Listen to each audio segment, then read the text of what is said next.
Thank you for joining us here on the Resume Profiler Podcast with Andrea Briscoe, where we make a difference, one career at a time.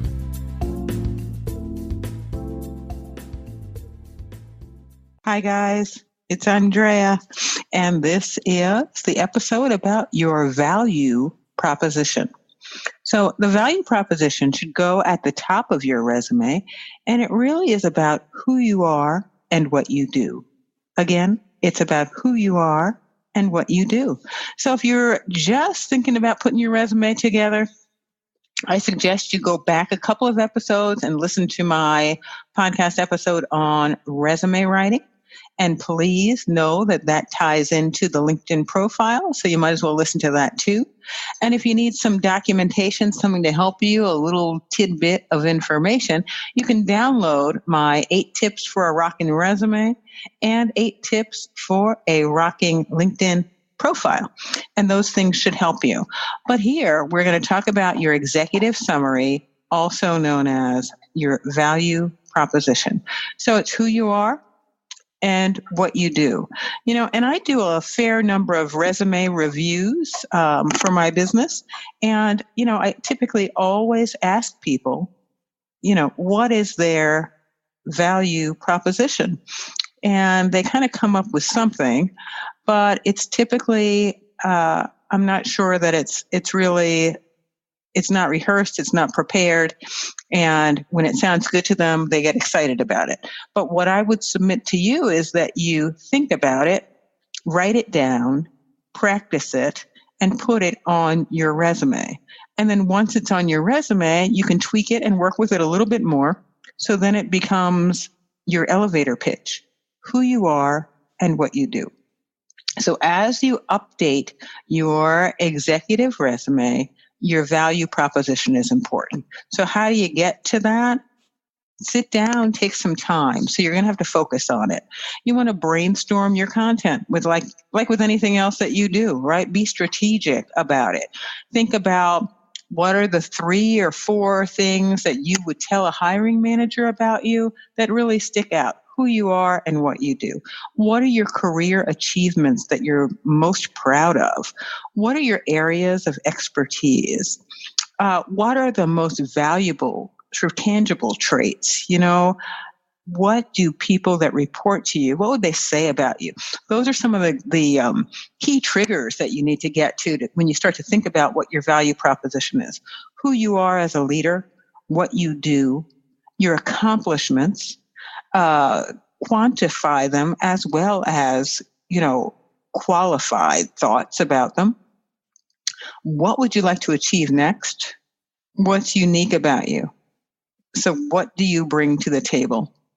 So when I talk about quantifying your accomplishments or using metrics, if you grew net revenue by a certain percentage over a certain amount of time, if you managed a number of people over a certain amount of time, what is the number of people? What is what you managed? What did you bring across the finish line for the organization that the organization would be proud to say that it's something that you did, or you'd be proud of it? Did you restructure a department, a function, something operational that you've achieved, and how would you quantify those achievements? Think about the value that you bring, right? What is your value proposition, your skills, your personality, your expertise? What's going to be attractive to a hiring manager, employer, or a headhunter, right? Where they're gathering the data to take it on to their client. So what are the strengths? What are the specialties? What are some, nouns that you would use to describe yourself? Are you a change agent of change? Do you, what are the results? Do you drive revenue? Do you ensure operational efficiency? What's been effective and efficient in your leadership? These are all things that are important. And once you set those things out, you can just kind of jot them down blindly on a piece of paper, really sit with it, and then start to craft the sentences that make sense in terms of what your value proposition is, because that's what you're going to use also when you talk about your elevator pitch. who you are and what you do. What's the value that you bring? What is your executive summary at the top of the resume? Because I've mentioned in previous podcasts also that this is an opportunity for you to really talk about yourself and really engage with who you are so that people can connect with that leadership and see that you're able to solve a problem that they may have, right, with the value that you bring. So you're always setting up, here was the problem in the organization, here's the solution that I brought. Here is how I made a difference. What's different in the organization based on your having worked with that particular organization? So again, your value proposition or your executive summary are, interchangeable in terms of the terminology, but they're very important to be a part of your document. So if you have any questions, you know where to find me. I'm happy to help you. Shoot me an email.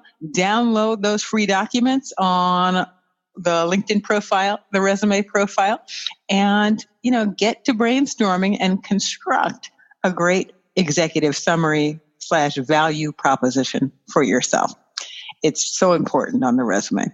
So again, as always, I'm trying to bring you the best content I can here on the podcast, and I want to make a difference, one career at a time. Take care, be well, and I will see you soon. Thank you for joining us here on the Resume Profiler Podcast with Andrea Briscoe. And be sure to follow us on Instagram, Twitter, and YouTube.